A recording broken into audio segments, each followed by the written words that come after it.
My dad, he always encouraged me to be a student of success. And so over the years, I've read hundreds of books.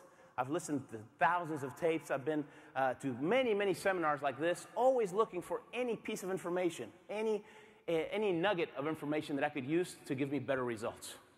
And then after that, I've listened to and I've done everything my Olympic coaches taught me to do.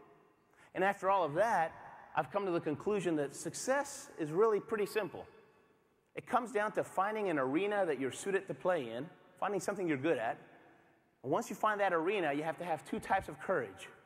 You have to have the courage to jump in, to take action. And once you get started, it's always going to be tough at the beginning. And so you have to have the courage to not quit, the courage to just endure and just keep on keeping on. And along the way, you need to have the attitude that I'm willing to do whatever it takes for as long as it takes to get the job done. Success is simple. It's just not easy.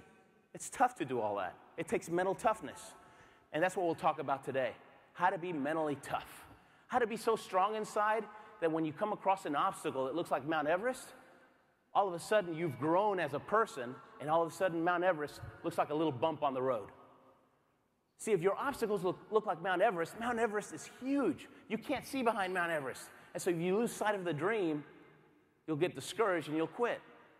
But if you start doing things like this, like attending MDRT meetings where you learn the secrets of success, then all of a sudden you could have 50 speed bumps. You could have 50 little bumps on the road, but you can still see the dream. And so you keep on keeping on.